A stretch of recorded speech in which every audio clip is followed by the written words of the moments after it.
विहार, कलाशिल्प, नैसर्गिक सौंदर्य तथा बहुत कुछ। सिंगापुर मलेशिया यात्रा केवल 65,000 में। Twin tower, Coca centre, king palace, national museum, photo stop, सनवे lagoon, water park सनवे lagoon, extreme park और भी बहुत कुछ। यागोन म्यांमार यात्रा केवल 69,000 में। यागोन सिटी, ट्वेडगोन पगोड़ा, बागो सिटी, गोल्डन टेम्पल, बागो, नायुंग ओके मार्केट, स्वर्जिगोन पगोड़ा, मनुहा टेम्पल और भी बहुत कुछ। बनते प्रज्ञा ज्योति, सचिव 9764646744, कमल 9372266606, बनते अश्वघोष 9823539338, उज्ज्वला मेश्राम 9823941524।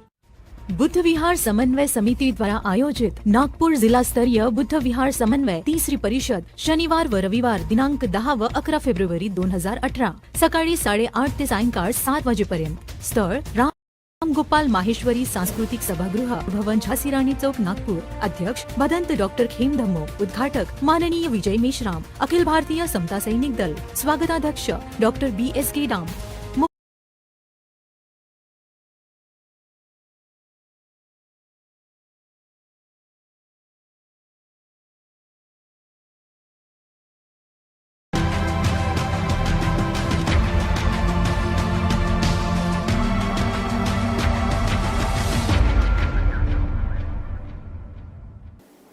आवाज विशेष कार्यक्रम में आपका स्वागत है।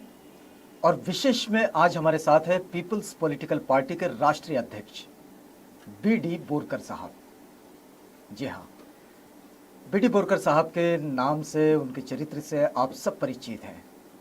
बामसेफ के पूर्व अध्यक्ष हैं और ये जो माइनॉरिटीज़, एम्प्लॉयज़, कम्युनिटीज़ के जो फेडरेशन है, उस फेडरेशन के साथ में उन्होंने लगभग 4 दशक दिए हैं।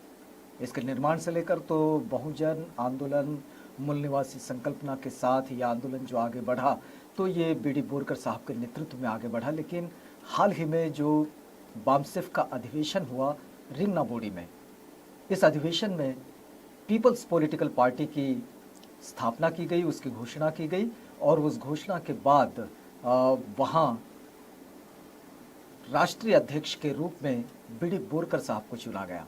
आज उन्हीं से ये बातचीत चलेगी और आपसे सीधे BD बोरकर साहब को रूबरू कराते हैं। बोरकर साहब, कार्यक्रम में आपका स्वागत है। Thank you. एक बात जो सामान्य रूप से हमारे भी सामने आती है, शायद लोगों के भी सामने होगी, कि बहुजन आंदोलन से निकली हुई लगभग 2 पार्टियां पहले से हैं जो बामसेफ के अपत्य के रूप में जानी जाती हैं। एक बहुजन मुक्ति पार्टी है, एक बहुजन समाज पार्टी है। क्यों लगा बामसेफ को कि पीपल्स पॉलिटिकल पार्टी का निर्माण करना चाहिए? देखिए, बाबा साहब का आंदोलन के बारे में जब हम सोचते हैं जी, तो बाबा साहब का आंदोलन जो है एक डेमोक्रेटिक आंदोलन था, लोकतांत्रिक व्यवस्था पर चलने वाला आंदोलन था जी। और जब जो 2 पार्टियां जो निकली है, ऐसा आपने कहा, वामसेफ के आंदोलन जो है बामसेफ के आंदोलन से 2 अपत्य तो देखते हैं, फिर BRSP भी दिखती है, फिर ठीक है, जो भी दिखती है। लेकिन ये 2 पार्टियों का नाम लिया जा सकता है कि जो BSP बामसेफ के साथ है। तो आप ये देखेंगे कि ये जो निकली है, और इससे जो लीडरशिप निकली है जी, वो बाबा साहब के आंदोलन से मैच नहीं करती। दोनों पार्टियां, इसको आप कैसे विस्तारित करेंगे? मैं ऐसे विस्तारित करूंगा कि बाबा साहब अपना आंदोलन जो है डेमोक्रेटिक ढंग से चलाना चाहते थे और ये दोनों पार्टियां जो है ऑटोक्रेटिक ढंग से काम कर रही है। मतलब एक तानाशाही ढंग से ये पार्टियां काम कर रही है। तो ये नाम तो बाबा साहब का आंदोलन चलाने का लेते हैं, लेकिन उनका व्यवहार जो है वो तानाशाही है। और किसी को अगर समझना है तो वो क्या कह रहा है उससे नहीं समझना चाहिए, वो क्या कर रहा है उसी से समझना चाहिए। अंग्रेजी में ये कहावत है एक, what you say that you are not, what you say that you are not. What you do that you are. आप वही हैं जो आप कर रहे हो, आप वो नहीं हो जो आप कह रहे हो। तो ये जो कह रहे हैं कि हम बाबा साहब का आंदोलन चला रहे हैं, तो बाबा साहब के आंदोलन की जो शर्तें हैं, उसकी डेमोक्रेटिक फंक्शनिंग है जी। उसके कैरेक्टर के मामले हैं, तो ये दूर दूर तक ना तो वो डेमोक्रेटिक है, ना ही ये जो एक पब्लिक लाइफ में जो एक कैरेक्टर लगता है। क्या आपको ऐसा लगता है कि ये जो बात आप कह रहे हैं, हाँ। ये व्यावहारिक दृष्टि से मतलब उनके पर्सनली कह रहे हैं या फिर मुद्दों के आधार पर कह रहे हैं? मैं ये मुद्दों के आधार पे कह रहा हूं। अच्छा। मैं ये कह रहा हूं कि उनकी जो निर्णय प्रक्रिया है वो डेमोक्रेटिक नहीं है। अच्छा। मतलब जो निर्णय ये एक व्यक्ति निर्णय लेता है, जो संगठन का जिसको प्रेसिडेंट बनाया है वो व्यक्ति निर्णय लेता है, और बाकी लोगों का उसमें साथ सहयोग और सहभाग नहीं होता निर्णय प्रक्रिया में। तो मैं ये बताना चाहता हूं कि आप देखिए, बाबा साहब जो है हमको ब्राह्मणों की गुलामी से मुक्त करना चाहते थे, और ये जो लोग हैं, इनके साथ जो जुड़े हुए लोग हैं, उनको गुलाम बनाना चाहते हैं। मतलब ये जो कहेंगे नेता, बाकी लोगों ने उनकी बात मान लेनी चाहिए। उन्होंने अपना जो विचार है, जो भी इश्यूज समाज जीवन में आते हैं, उन इश्यूज के ऊपर उनके हर एक व्यक्ति के कुछ ओपिनियन होते हैं, वो पार्टिसिपेट करना चाहते हैं निर्णय में बनाने में, उसको कोई तवज्जो नहीं दी जाती। ये ठीक नहीं है आंदोलन के लिए। ये जो political party, people's political party के निर्माण से पहले हाँ। क्या बामसेफ ने ऐसे कोई सजेशंस पहुंचाने का प्रयास किया था? नहीं, सवाल ये उठता है कि बामसेफ से जब ये निकले तो कांशीराम जी के नेतृत्व में जब ये हुआ, तो कांशीराम जी के साथ बहुत लंबी दीर्घ प्रदीर्घ रूप से चर्चा हुई है 1985 में बॉम्बे में। डीके खापर्डे जी के साथ हुई। हाँ हाँ, वो एक हम 22 लोग थे जी। हम 22 लोग थे, और कांशीराम जी से इसके बारे में विस्तृत रूप से चर्चा हुई है। और उस वक्त कांशीराम जी ने ये कहा कि मैं ऐसे ही जो कर रहा हूं ऐसे ही काम करूंगा, आपको हमारे साथ काम करना है या मेरे साथ काम करना है तो करिए, नहीं तो निकल जाइए। तो क्या उसके गुलाम बन के गए थे हम वहां? अगर बाबा साहब के आंदोलन की बात नहीं करता तो कांशीराम से पास जाने का हमारा कोई मतलब ही नहीं था। तो इन इतने सालों में बामसेफ को इसकी जरूरत क्यों नहीं पड़ी? अभी क्यों जरूरत महसूस हुई? हाँ, ये आपका सवाल जो है ऐसा है कि जब आप कोई डिरेलमेंट हो जाता है, ये डिरेलमेंट ही है। बाबा साहब के आंदोलन की बात 1977 से करना जी। और उसको 1984 में हम साथ में थे, और उसके बाद 1985 में इसको डिरेल करना, तो जब कोई पटरी से गाड़ी उतर जाती है तो उसको ठीक करने में समय लगता है। इसमें काफी समय चला गया है हमारा, मैं मानता हूं। तो इसको इतना समय माना जाए कि इसको डिरेल को रेल करने में हाँ, कितना समय आया है?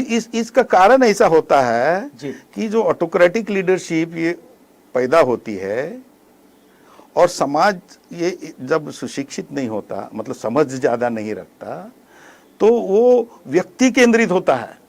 व्यक्ति के ऊपर उसका वो व्यक्ति उनका केंद्र स्थान बन जाता है, और वो एक व्यक्ति के इर्द गिर्द ही घूमता है। ऐसे समाज को आंदोलन से या जो वैल्यू सिस्टम है उसके ऊपर फिर से लाना, इसमें समय लगता है। नानो कैटरर्स, आपके घर में कोई भी फंक्शन हो, चाहे शादी, बर्थडे या कोई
समता का व्यवहार नहीं हो सकता, और इसलिए पब्लिक सेक्टर आया।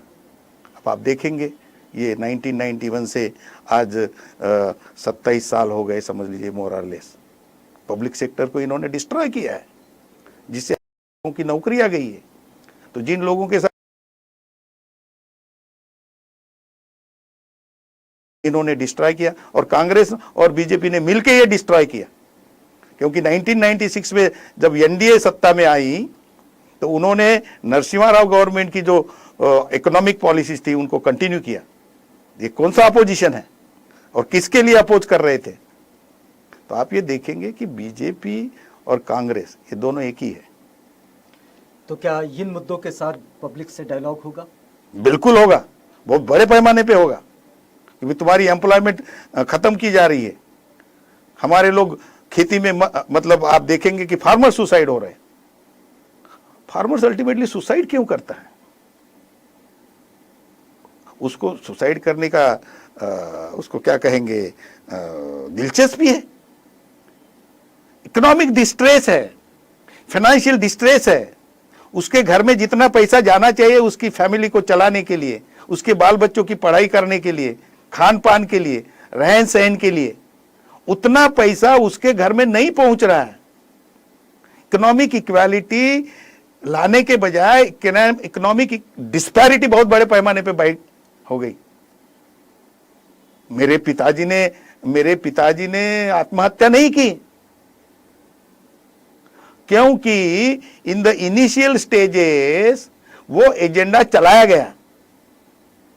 इकोनॉमिक इक्वालिटी इस्टेब्लिश करने का जो बाबा साहब ने बात रखी वो एजेंडा चलाया गया, नहीं तो कांग्रेस इमीडिएटली पावर के बाहर चली जाती।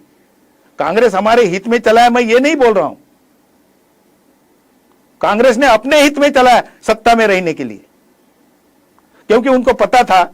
और फिर 1990 में उसे बदल भी दिया। हाँ, उन्होंने ही बदला, उन्होंने ही किया, ये जानबूझ के किया उन्होंने। और बीजेपी उनके साथ मिली हुई है, नौटंकी कर रहे दोनों मिलके। पीपल्स पॉलिटिकल पार्टी इसमें कितना वक्त डिसाइड करती है कि वो इस स्थिति को बदल पाएगी? ये मेरा ख्याल है अभी तो इलेक्शन 2019 में। हाँ, हम उनको डिफीट करेंगे 1900 में, 2019 में we will not allow them to come to power again, there will be a fractured mandate. लेकिन इतने सारे डिवाइडेशन में आप ये कैसे कर सकेंगे? ये देखिए, मतलब ऐसा विश्वास कैसा है? विश्वास इसलिए है कि अल्टीमेटली हम अपनी ताकत को समाज के सामने रखेंगे, समाज को समझाने में हम कामयाब होंगे, ये कॉन्फिडेंस है हमें। अब मैं अपना कॉन्फिडेंस आपको कैसा दूं? नहीं, मैं नहीं दे सकता। The time will decide, but we will defeat them. There will be a fractured mandate. They will not be able to form the government. And if they form the government, they will form with the coalition of BJP and Congress. And then they will be exposed totally कि हम जो पहले से बोल रहे हैं कि ये दोनों एक ही है, तो पता चल जाएगा लोगों को। इस समय में एक पूरे देश में हम लोग देखते हैं कि एक अलायंस वाला पॉलिटिक्स भारत में चल रहा है। आपको क्या लगता है कि पीपल्स पॉलिटिकल पार्टी जो है, ये भी किसी अलायंस का सोच सकती है? देखिए, अलायंस किससे किया जाए? अलायंस करने के लिए पहली बात तो मुझे लगता है कि आप जो अलायंस में पार्टी आना चाहती है वो तो एक ही आइडियोलॉजी की होनी चाहिए। ये पॉलिटिक्स ऑफ कन्वीनियंस में हमारा मतलब विश्वास नहीं है। आई एम टेलिंग यू, हम उसके लिए नहीं आए हैं पॉलिटिक्स में। हम आइडियोलॉजिकल पॉलिटिक्स चलाना चाहते हैं। हम पावर पॉलिटिक्स में बिलीव नहीं करते कि सत्ता मुझे चाहिए तो तोड़ मरोड़ करके सत्ता लेने का, इसमें हमारा विश्वास नहीं है। हम आइडियोलॉजिकल बहुमत की तो जरूरत पड़ेगी ना सर? हाँ, उसको बहुमत की तो जरूरत पड़ेगी। तो उसमें हम अपने समाज में जो फुले आम्बेडकराइट विचार के जो लोग हैं, बहुत सारे ऐसे संगठन हैं जो फुले आम्बेडकराइट विचार के तहत सोचते हैं, हम उन लोगों से अलायंस करेंगे। लेकिन ऐसा जो सोच है वो तो अम्बेडकराइट सेगमेंट में इतना सारा डिवाइडेशन के साथ फैला हुआ है। आप कैसा सोचते हैं कि क्या इसको संगठित रूप से इकट्ठा लाया जाएगा या फिर ये ऐसे ही विभक्ति ही रहेगा? नहीं, आप देखिए, उसमें दो किस्म के लोग हैं। अच्छा। एक तो पॉलिटिकल पार्टीज में है जो आप फुले आम्बेडकराइट आइडियोलॉजी के तहत जो संगठनाएं हैं, तो एक तो पॉलिटिकल संगठनाएं हैं, पर लार्ज नंबर में नॉन पॉलिटिकल संगठनाएं बहुत है जो फुले आम्बेडकराइट आइडियोलॉजी के तहत पॉलिटिक्स कर रहे हैं, ऐसा जो बोल रहे हैं, वो तो कल तक कांग्रेस के लैब पे बैठे थे, मतलब कांग्रेस की गोदी में बैठे थे। मुझे बीच बीच में जो अंग्रेजी शब्द आते हैं, मेरी अपनी एक परेशानी है, तो कल तक कांग्रेस की गोदी में बैठे थे और फिर आज जाके बीजेपी की गोदी में बैठ गए। तो ना कांग्रेस बाबा साहब का आंदोलन चला रही थी, ना आइडियोलॉजी की थी, ना ही बीजेपी बाबा साहब की आइडियोलॉजी की पार्टी है, लेकिन ये खुद को कह रहे हैं कि हम मतलब अम्बेडकराइट पॉलिटिक्स और अम्बेडकराइट आइडियोलॉजी की पॉलिटिक्स करते हैं। तो समाज इतना भी मूर्ख नहीं है, उनको अल्टरनेटिव चाहिए। अल्टरनेटिव नहीं था, हमने अल्टरनेटिव सामने रखा है।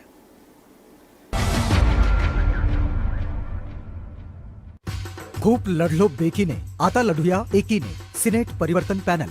राष्ट्रसंत तुकडोजी महाराज नागपूर विद्यापीठाच्या सिनेट पदवीधर मतदारसंघाची निवडणूक सिनेट परिवर्तन पॅनल लढत आहे. पहिल्यांदा बहुजन समाजातील युवा वर्ग आंबेडकरी विचारांनी प्रभावित होऊन ही निवडणूक लढत आहे. आपणास आव्हान आहे की आपले अमूल्य मत सिनेट परिवर्तन पॅनलला देऊन सर्व उमेदवारांना विजयी करावे ही विनंती. सिनेट इलेक्शन 2018 खुला प्रवर्ग. Mukesh Meshram, MA Hindi literature, doctor Ambedkar thought यांना आपल्या पहिल्या पसंतीचे मत देऊन विजयी करा. निवडणूक दिनांक 4 फेब्रुवारी 2018 सकाळी 8 ते 4 वाजेपर्यंत. सौजन्य धर्मपाल गोंगले, कावळापेठ, नागपूर. विशेष सूचना, एका व्यक्तीने 10 मत द्यायचे आहे. खुल्या प्रवर्गामध्ये 1 ते 5 पसंतीक्रम देणे आहे. कॅटेगरीमध्ये 1 ते 5 असे मत द्यायचे आहे. याशिवाय सिनेट परिवर्तन पॅनलच्या खुल्या प्रवर्गातील डेकाटे प्रशांत Bhaskarrao, MA MPhil BEd BMC, Meshram Mukesh Madhukar, MA, Meshram Shilwant Anmol, MSc MEd, Pine Nikesh Baban, bachelor in journalism, Zapate Amit Ashokrao, MA PhD संघटन पॅनलच्या खुल्या प्रवर्गात आरक्षित प्रवर्गातील Meshram Sumit Moreshwar, SC BE MTech IIT Roorkee. ST प्रवर्गात Kirsan Jitendra Rishi, MSc PhD. OBC प्रवर्गात लाडे महेश कुमार गेंदला, निकेश बबन, बॅचलर इन प्रवर्गात Meshram Amit Ashok, MSc MA PhD. महिला प्रवर्गात याशिवाय शैला. आरक्षित प्रवर्गातील Meshram Sumit Moreshwar, SC BE MTech IIT Roorkee. ST प्रवर्गात Kirsan Jitendra Rishi, MSc PhD. OBC प्रवर्गात लाडे महेश कुमार गेंदलाल, MA BEd.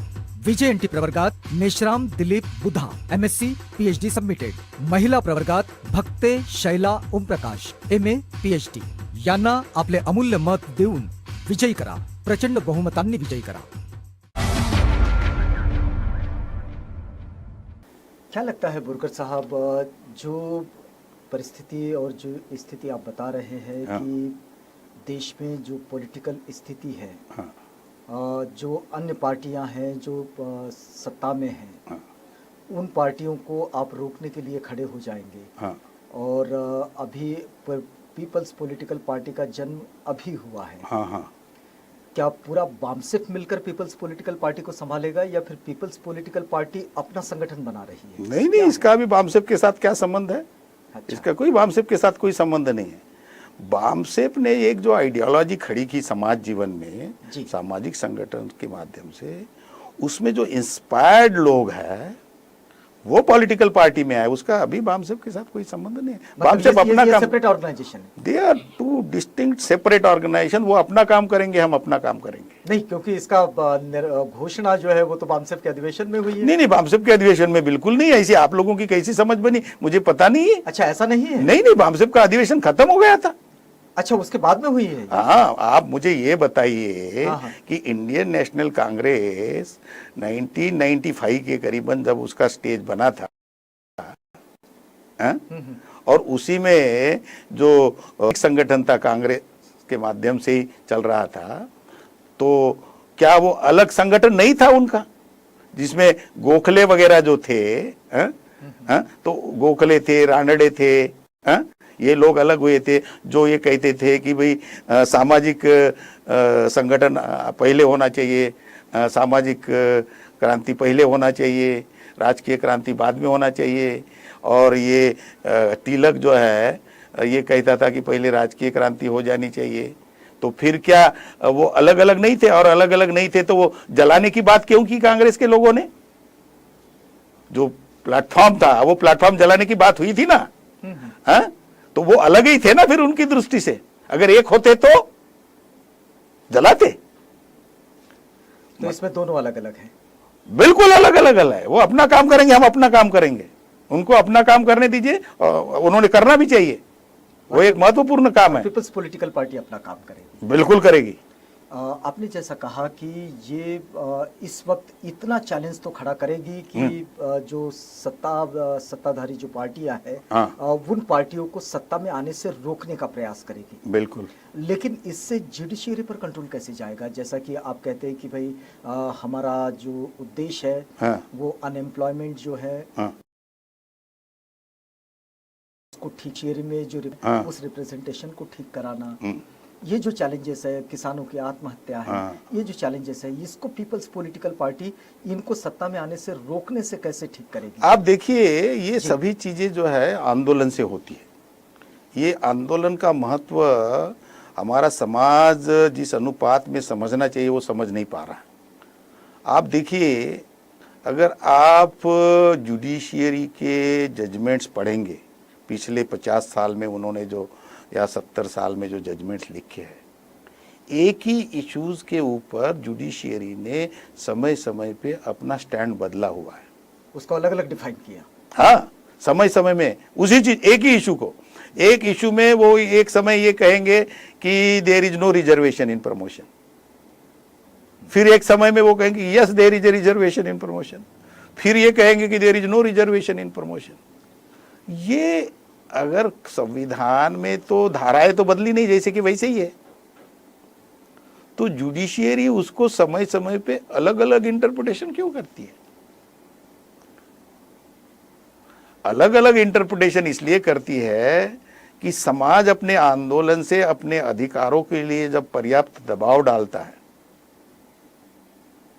तो उनको उसको कंसिडर करना पड़ता है। अगर उसको कंसिडर नहीं करेंगे तो समाज जीवन में जो अस्थिरता पैदा होती है, और अस्थिरता में कई लोगों का नुकसान होता है, उसमें जजेस नहीं बच सकते। तो पीपल्स पॉलिटिकल पार्टी जन आंदोलनों के सहारे आगे बढ़ेगी? बिल्कुल बिल्कुल, जन आंदोलन के सहारे ही पार्टी आगे बढ़ेगी।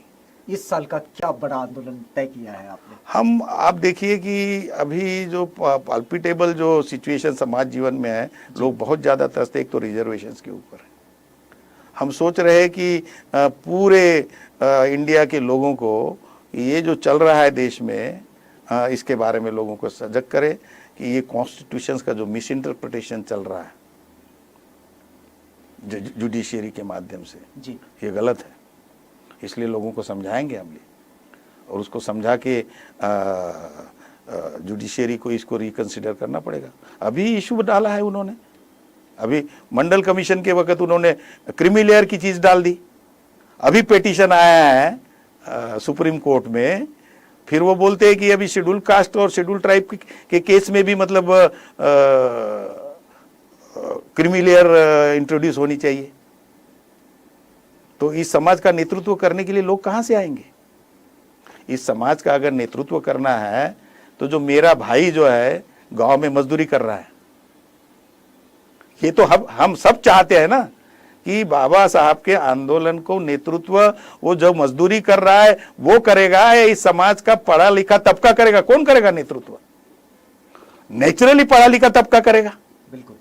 जब पढ़ा लिखा तबका है जिसने इस समाज का नेतृत्व करना है, तो उनको अगर क्रीमी लेयर लगा के उनके बाल बच्चों को इस व्यवस्था से अगर हटा देते हैं तो उनकी क्या दिलचस्पी रहेगी इस समाज के आंदोलन का नेतृत्व करने में? और जो मजदूर है उसके लड़के पढ़े ही नहीं।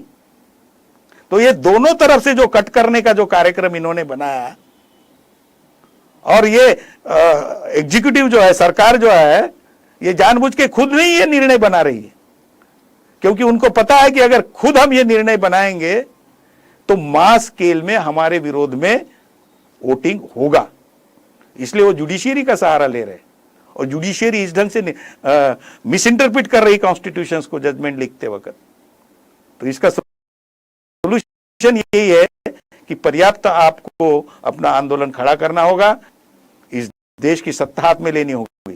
क्या इसको कानून के जरिए चैलेंज नहीं किया जा सकता? कानून के जरिए कानून के जरिए किसी का मर्डर अगर कर दिया तो फांसी होती है कि नहीं? तो मर्डर होना बंद हो गया क्या? उससे नहीं होता, ये उससे नहीं होता। ये कानून वगैरह जो है, कानून जो है पब्लिक प्रेशर से आएगा। बिल्कुल, क्योंकि इसलिए मैं बोल रहा हूं कि ये जो किसका ये देश है, जनता का। प्रियम्बल में लिख दिया Babasaheb, we the people of India. हम कॉन्स्टिट्यूट कर रहे हैं। क्या कर रहे हैं कॉन्स्टिट्यूट? एक संविधान बनाने जा रहे हैं जिसमें हर व्यक्ति के साथ न्याय होगा, हर व्यक्ति के साथ समता का व्यवहार होगा। मैंने ये प्लेज लिया है आपके साथ न्याय करने का, मैंने ये प्लेज लिया है आपके साथ इक्वालिटी का व्यवहार करूंगा करके, और आपने भी ऐसा ही किया है। क्या व्यवहार में वो कर रहे जो आज विरोध कर रहे? उनको पूछना चाहिए कि तुम्हारे बाप दादा थे वहां, जैसे हमारे थे, तुम्हारे भी बाप दादा वहां थे। क्या उन्होंने ये नहीं कहा? अगर ये नहीं कहते तो तुम और हम यहां नहीं रह सकते थे इकट्ठा। हमारा अपना होता, तुम्हारा तुम अलग होता। आज जब जो इकट्ठा है, ये हमने प्लेज लिया है कि एक दूसरे के साथ बराबरी का व्यवहार करेंगे, एक दूसरे के साथ न्यायिक व्यवहार करेंगे। और आज इस ढंग से बिहेव कर रहे हो, ये समझाना होगा, उनको भी समझाना होगा। और ऐसे नहीं समझते तो आंदोलन से समझाना होगा उनको।